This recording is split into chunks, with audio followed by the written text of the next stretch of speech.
మొత్తం మీద ఉంటుంది. హరీష్ ఆఫీస్ పై కాంగ్రెస్ దౌర్జన్యం, అర్ధరాత్రి గుండాల అరాచకం, ప్రజలు అభిమానుల ఆగ్రహం. దద్దరిల్ల సిద్దిపేట, దాడి వెనుక మైనంపల్లి హస్తం. ఉమ్మడి మెదక్ జిల్లా వ్యాప్తంగా నిరసనలు, రాస్తారోకాలు. సిద్దిపేటలో మాజీ మంత్రి హరీష్ రావు క్యాంప్ కార్యాలయంపై దాడి నిరసిస్తూ సీఎం రేవంత్ రెడ్డి దిష్టిబొమ్మను దహనం చేస్తున్న బీఆర్ఎస్ నాయకులు, కార్యకర్తలు అంట. రుణమాఫీ సవాళ్లపై వెలిసిన ఫ్లెక్సీలు కాంగ్రెస్ బీఆర్ఎస్ నాయకుల మధ్య చిచ్చు రగిల్చాయి. ఫ్లెక్సీ వార్ చినికి గాలివానగా మారి ఒకరిపై ఒకరు ఫిర్యాదు చేసుకునే వరకు వెళ్ళింది.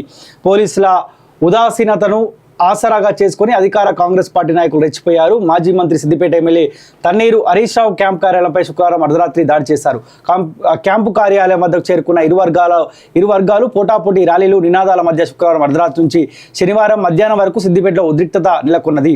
రుణమాఫీ సవాళ్ల నేపథ్యంలో సిద్దిపేటలోని పలు కూడళ్లలో మాజీ మంత్రి ఎమ్మెల్యే హరీష్ రావు రాజీనామా చేయాలని అనుచిత కామెంట్లతో రచ్చ కొనసాగుతా ఉన్నది. గత 10 సంవత్సరాల కాలం పాటు ఎవరు దాడి బాధాకరం. హరీష్ రావు నివాసంపై దాడిని British deputy high commissioner doctor Andrew Fleming ఖండించారంట. దాడి దృశ్యాలను చూస్తే చాలా బాధ కలిగించిందని ఎక్స్ వేదిక పేర్కొన్నారు. హరీష్ రావు అంటే ఎంతో గౌరవం అని, ఆయనతో అనేక అంశాలపై విస్తృతంగా చర్చలు జరిపాయని వెల్లడించారంట. మరి ఇదే హరీష్ రావు అధికారాన్ని అడ్డంగా పెట్టుకొని చాలామంది పేదల రక్తాన్ని తాగుతూ ఉంటే, భూ కబ్జాలకు పాల్పడుతూ ఉంటే మరి ఏనాడు కూడా ఈయన కనిపించలే. హరీష్ రావు క్యాంపు కార్యాలయం పైన దాడి చేయగానే ఈయనకు బ్రిటిష్ ఆయనకు ఇబ్బంది అయినట్టుంది హరీష్ రావు ఆఫీస్ మీద దాడి చేయగానే.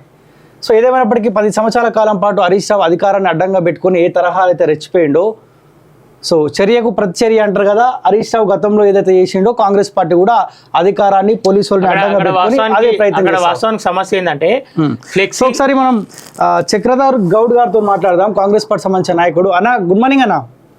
నమస్తే, గుడ్ మార్నింగ్. మీరు మార్నింగ్ న్యూస్ లైవ్ లో ఉన్నారన్న. చెప్పండి. మాకు హరీష్ రావు వార్త వచ్చినప్పుడల్లా మీరు మా మైండ్ లో మెదులుతూ ఉంటారు, గుర్తుకొస్తూ ఉంటారు. ఎందుకంటే ఆయన పరిపాలనలో మీరు ఇబ్బంది పడ్డారు, జైలు జీవితం గడిపినారు అక్రమ కేసుల వల్ల. కాబట్టి హరీష్ రావు ఆఫీస్ పైన దాడి చేసిరంటే మీ కాంగ్రెస్ పార్టీలో ఎందుకు మీరు ఉన్నారా? నేను అట్లాంటి దాడులలో నేనుండా, ఆయన ప్లాన్ లో నేను పావును కాదు. అంత అమాయకంగా మేమేమి ఎరకము, అదంతా ఆయన చేయించుకున్నది. కొంతమంది మా దాంట్లో ఉన్న వాళ్ళ కొంతమంది అమాయకుల్ని బలి చేసిండి వాళ్ళ. ఇప్పుడు హరీష్ రావు క్యాంప్ ఆఫీస్ పైన హరీష్ రావు దాడి చేయించకుండా ఖచ్చితంగా డౌటా? మేము ఆల్రెడీ కంప్లైంట్ ఇచ్చినామండి. నేను 7 తారీఖు కలెక్టర్ గారు కంప్లైంట్ ఇచ్చిన, ఆ కేసీఆర్ బొమ్మ తీయాలని. ఆర్డీఓకి ఇచ్చిన, కొండా సురేఖ గారికి 13 తారీఖు ఇచ్చిన. ఇది తీయగా తప్పదు, తీస్తే ఆయన అహం దెబ్బతింటది. గత ప్రభుత్వం అధికారుల వల్ల చేయి పెడితే ఆయన పరువు పోతుందని ఆయన చింపించుకున్నట్టు చేసి శాంతి భద్రతలు ఇట్లున్నాయి, రేవంత్ రెడ్డి గారు వచ్చిన తర్వాత ఇట్లా అవుతున్నాయి అని ఆయన అన్ని పెట్రోల్ డబ్బా అగ్గిపెట్టే ఐడియాలు, అవుట్డేటెడ్ క్యాండిడేట్ ఆయన. ఇంకా తెలివై జనానికి ఏం తెలివై అనుకుంటాడు. మీరు చెప్పండి, 30 ఏళ్ళ రాజకీయం పొడిచిండు ఆయన గేట్ ముట్టుకునే ధైర్యం అనుకున్నాడు ఆయన తెలియకుండా. అదంతా ఒక డ్రామాటికల్ గా చేస్తాడు. చక్రధర్కి ఏడా పేరు వస్తుందో అది. నేను కాన్స్టిట్యూషనల్ గా ఏదైతే ప్రజాస్వామ్యంలో ఎట్లయితే రిప్రజెంటేషన్స్ ఇస్తారో ఒక గవర్నమెంట్ పద్ధతిలో పోయినా, కానీ ఆ వాతావరణాన్ని ఆయన్నే జడగొట్టిండు. దీంతో ఏంటంటే ఆయన వేసే స్కెచ్ లో ఎవడైనా పావులవుతాడు. వాడు బీజేపీ వాడు కానీ కాంగ్రెస్ వాడు కానీ ఎవడైనా కానీ అమాయకులు అవుతారు. ఇప్పుడు సరే, మీ కాంగ్రెస్ పార్టీ వాళ్ళే కొంతమంది హరీష్ రావు కోవట్టులు క్యాంప్ ఆఫీస్ పైన దాడి చేసిరు అనుకుందాం. మరి నిన్న మీ నాయకుడు దిష్టి బొమ్మ తలపెట్టినట్టుగా మొత్తం పెడతారండి, ఖచ్చితంగా పెడతారు. అదంతా చెప్తున్నా కదా. అక్కడ ఆ రాత్రి పూట టీవీ లేని ఏం పని అన్నాడా? నేను అడుగుతున్నా. అంటే ముందే తెలుసా అన్నట్టు చింపుతారని. ఆడ పోలీసు వాళ్ళు నిలబడ్డారు, చింపుతుంటే ఏం చేస్తున్నారండి? చింపురు అని చెప్తురా? మీరు చూడండి వీడియోలో కరెక్ట్ గా పోలీసు వాళ్ళు ఉన్నారు. టీవీ లేని వాడు ఏడికెళ్ళి వచ్చిండు, తక్షణమే టీ న్యూస్ వాడు ఏడగొట్టిండు ఆడ. అక్కడ రచ్చ జరుగుతుంది, హై డ్రామా జరుగుతుంది, ఏది జరగలే అండి. ప్రశాంతంగా ఉన్నది. ఏవో 3-4 తోసేసుకున్న సంఘటనలను హైలైట్ చేసి ఈ టీవీ 9 ఇవన్నీ ఇంకా కూడా హరీష్ రావు చేతులు ఉన్న ఛానల్సే. వాళ్ళతోటి ఇదంతా చేసిండు. కానీ సిద్దిపేటలో న్యూస్ రావాలన్నా వద్దన్నా ఆయన చేతుల్లోనే ఉంటది. ఏమైంది మీ ఫోన్ ట్యాపింగ్ ఏమైంది? కంప్లైంట్ ఇచ్చినట్టున్నారు, ఎక్కడ దాకా వచ్చింది? ఇచ్చిన అది DGP PS for revenue, sorry PS for home department కి, డీజీపీ గారికి, మరియు వీళ్ళకి ఎవరికైతే సంబంధిత వాళ్ళకి కోర్టు ఆర్డర్ ఇచ్చింది ఏమని, చక్రధర్ది అసలు ఏం జరిగింది, పూర్తి వివరాలు మాకు కావాలని అడిగింది. సో దానికి వాళ్ళు కౌంటర్ వేసిరు, మళ్ళీ టైం అడిగారు. అతి తొందరలో అది బయటికి వస్తుంది. దాని తర్వాత రంగనాయక్ సాగర్ లో 9 గుంటలు మూసిండు అనేది ప్రూవ్ అయిపోయింది. అతి తొందరలో ఆ భారీ స్కామ్ కూడా బయటికి వస్తుంది. మొత్తానికి హరీష్ రావు ఇరుక్కుపోయిండు. ఆయన డ్రామాలు ఇంకా కూడా మాంతలేడు. ఇంత ఏజ్ వచ్చినాక కూడా సిద్దిపేట మొత్తం నిన్న శాంతి భద్రతలు, ఆయనకి ఏం అంత గొడవ జరుగుతుంటే నిజంగా బుద్ధున్నాడు ఒకడు నాయకుడు ఆ టైంకి సిద్దిపేట రావద్దు, వచ్చి మళ్ళీ ప్రెస్ మీట్ పెట్టి మళ్ళీ రెచ్చగొట్టాడు. అంటే మా కాంగ్రెస్ లో కొంతమంది ఆయనకు ఈ 10 ఏళ్ళ ఊడికం చేసిన వాళ్ళు ఇంకా అదే బానిస సంఖ్యలలో ఉన్నారు.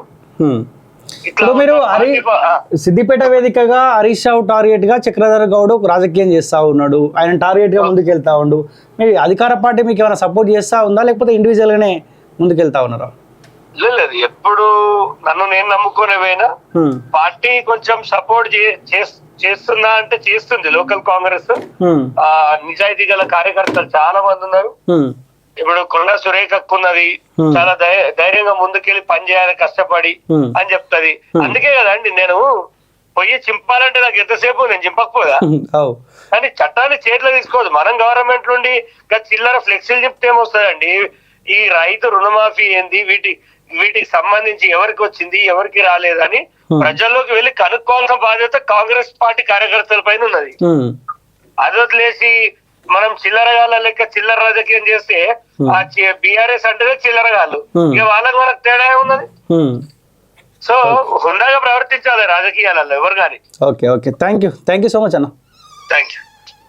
సో ఇది చక్రధర్ గౌడ్ ఒపీనియన్. సో ఈయన లైన్ ఏంటంటే, కొంతమంది హరీష్ రావు కోవట్టులే కాంగ్రెస్ పార్టీలో ఉన్న వాళ్ళే ఆ క్యాంప్ ఆఫీస్ పైకి వెళ్ళి ఆ ఫ్లెక్సీ చింపే ప్రయత్నం చేశారు చెప్పి అది వాస్తవమే. అది కూడా సిద్దిపేటే కదా. గత కొన్ని రోజులుగా ఏదైతే చక్రధర్ గౌడ్ చాలా ప్రయత్నాలు చేసిండు ఫ్లెక్సీ చింపాలంటే, ఆయనకు వాస్తవానికి ఆయనకున్న మంది అక్కడ ఇప్పుడున్న ఆయన బలంతో అనామతం పోయి చింపాలనుకుంటే ఆయనకు పెద్ద ముచ్చట కాదు. అది MLA camp. MLA camp office అంటే ఒక ముఖ్యమంత్రి ఫోటో, ఒక ఎమ్మెల్యే ఫోటో ఉండాలి.